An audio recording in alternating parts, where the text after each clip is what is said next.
Science is an incredible process, responsible for moving both technology and society forward.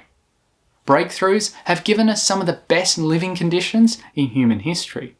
And along the way, there have been many great thinkers whose contribution are almost the stuff of legends. However, like many of us, these great thinkers sometimes have had their moments. Some of the following could be considered courageous, others reckless, and some just plain stupid. Whether you think it was bravery or a mishap in thinking, let me know in the comments. But now, here is 9 times scientists did apparently stupid things.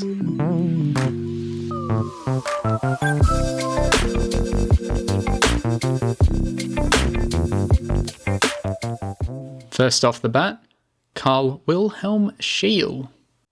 Karl Wilhelm Scheele was an 18th century German-Swedish chemist.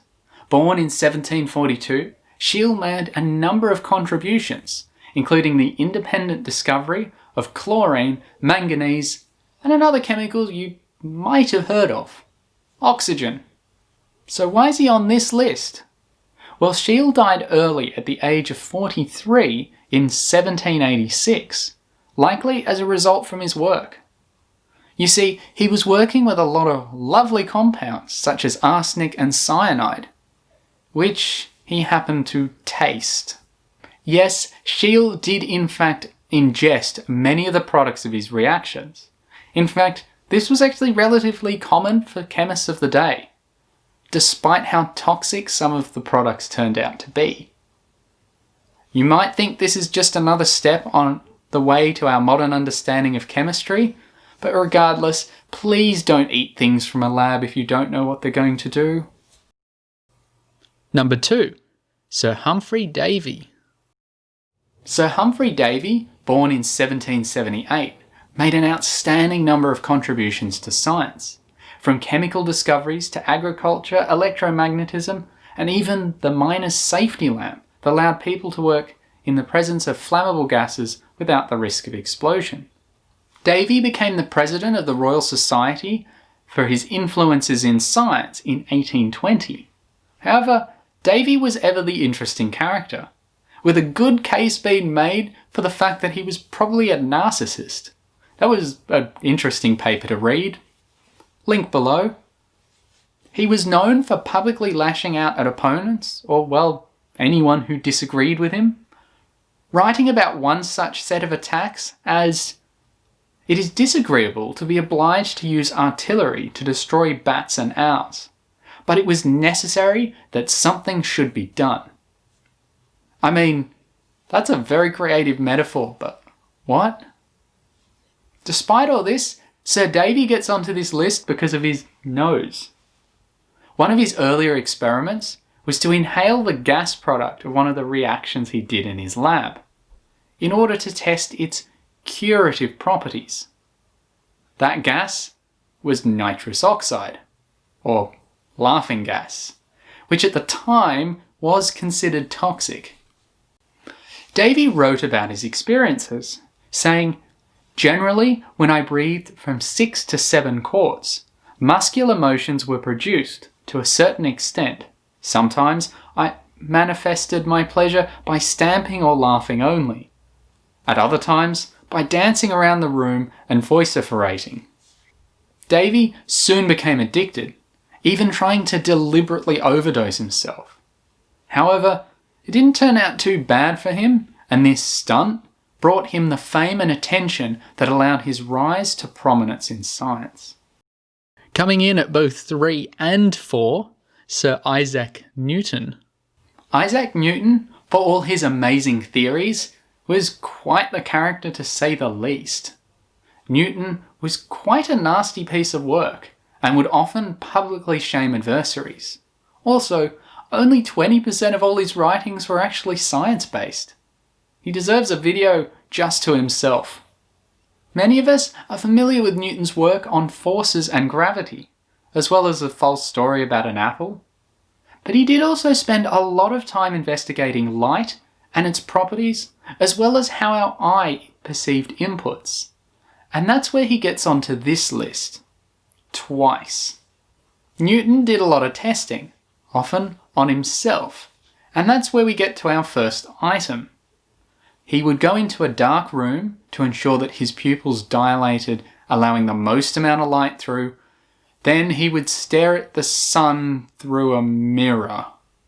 Yeah. Not surprisingly, he gave himself some eye damage. Fortunately, none of it was permanent, but I think it goes without saying that you shouldn't stare at the sun. Keeping with the theme of testing on oneself, that's how Newton gets on here twice. For his next trick, he pulled out this, a bodkin, and proceeded to shove it under his eyeball and push on it to see what happened when he changed its shape. Apart from describing all the various flashes and colours that he saw, he gave us a nice little diagram. I mean, look at that. Yeah, I think that one is also pretty obvious. Don't push on your eye with needles. At number 5, we have Stubborn's Firth. I will endeavour to keep this one brief, though fair warning, it gets pretty disgusting. However, I promise no photos, other than this one of the man in question. Stubborn's Firth was a trainee doctor in the United States, whose contributions were to the study of the parthenogenesis, or how a disease develops, of yellow fever. Yellow fever is a disease that sometimes causes jaundice in its patients, turning their eyes and skin yellow, hence the name. An outbreak of the disease in 1793 killed 10% of Philadelphia's population, and was what first grabs Firth's attention. Years later, he joined the University of Pennsylvania so he could study the disease, and that's where our pleasant little adventure begins. Firth thought the disease was not contagious. It's what he did to prove this theory that gets him onto this list. Let's go. During the next outbreak, Firth started bringing himself into direct contact with infected patients' bodily fluids. This included smearing self-inflicted wounds with vomit, as well as pouring vomit into his eyeballs and frying vomit and inhaling the fumes. When all this failed, he then drank the undiluted black vomit of patients. This still didn't get him infected, so he went a step further and started smearing himself with urine and saliva. Eesh. This all still never gave him yellow fever, and as a result, he concluded that yellow fever was not contagious. But he was wrong. Yellow fever is actually contagious. It's just spread by mosquitoes, not from human to human. So, yeah, he definitely deserves a place on this list. And, surprise, we actually have a video of him doing it. Only joking. If you did get excited, then I'm sorry, in more ways than one. At number 6, we have Harry Daglian. The year is 1945, and Emperor Hirohito has just announced the surrender of Japan after over 14 years of fighting. Beginning in China with the Second Sino-Japanese War, it ended with the atomic bombings of Hiroshima and Nagasaki. Whilst 2 cores were used in these bombs, a 3rd core was being investigated at Los Alamos. The purpose of the research that was being done on this core was to study what's known as criticality. To understand what that is, we need to briefly look at how fission works. If you have an atom of plutonium-239 or uranium-235, then when it decays, it gives off 2 neutrons. If either of these neutrons collide with another atom, then it also decays and can give off 2 more neutrons. But most of the time, the neutrons escape, so nothing much really happens. However, if you can trap the neutrons within the material, then the neutrons go on to create 4 neutrons, then 8, and so on. If this reaction gets out of hand, this is what is referred to as a critical state.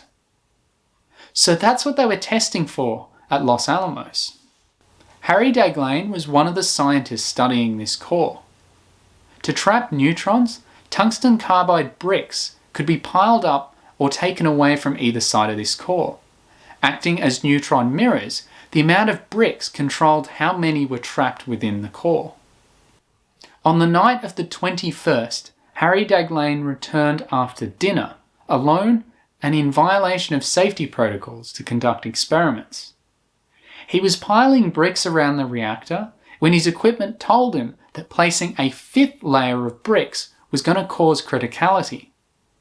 But instead of removing the 5th brick, he accidentally dropped it over the top of the reactor. In order to stop it going critical, he quickly removed the brick, but in doing so exposed himself to a lethal dose of radiation. Unfortunately, Daglian died several weeks later of radiation poisoning on the 15th of September, barely 2 weeks after the official end of the war. At number 7 we have Louis Slotten. Even a year later, we come to Louis Slotten working on the same core. He earned a reputation for himself as a skilled assembler of atomic bombs. And on the 21st of May 1946, he was teaching a colleague how to run a criticality experiment. By now, Los Alamos had moved on from bricks to using 2 semispheres of tungsten carbide to reflect neutrons to build up a criticality. And this is where Slotten went wrong. In order to stop the 2 halves coming together and causing a criticality, a screwdriver was simply wedged between the 2 semispheres. Whilst Slotten had done this many times before, on this particular occasion the screwdriver slipped and the 2 halves came together, causing a criticality. The room was filled with a bright blue flash. Slotten, amazingly and courageously, leapt at the reactor to shield his colleagues. He ripped the 2 halves apart, but in doing so exposed himself to over 1,000 rads of radiation, far above the lethal dose. The reactor obtained the nickname of the Demon Core. At number 8, we have Werner Friedman. Werner Friedman won a Nobel Prize, the work for which started with the reason that he's on this list. So, what did he do? Well, Friedman won the Nobel Prize in 1956 for physiology or medicine for his work on heart catheterization. Well, what is a heart catheter? Well, it's a long, thin device that is inserted into a vein or artery, normally in the neck, groin, arm or leg, and then it's threaded through your body towards your heart. It's an incredibly useful tool for diagnosing a number of heart diseases and has saved many lives.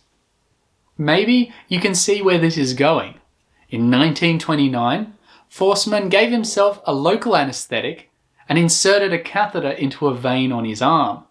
He then pushed the catheter 65 centimetres towards his heart. Not willing to let it go there, he then casually walked across the hospital to the X-ray department and had a photo taken of his chest area. It was this that proved that catheters would work on people and were safe. In his case, it led to some remarkable discoveries, but he did race a bit before any further studies had been done to check that it was in fact safe to do so.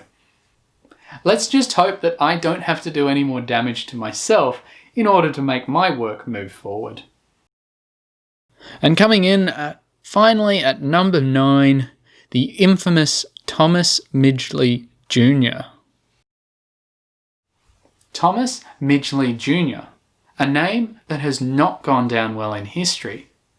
Midgley is the inventor of tetraethyl lead. You know, the lead in leaded petrol. He's also the inventor of chlorofluorocarbons, or CFCs.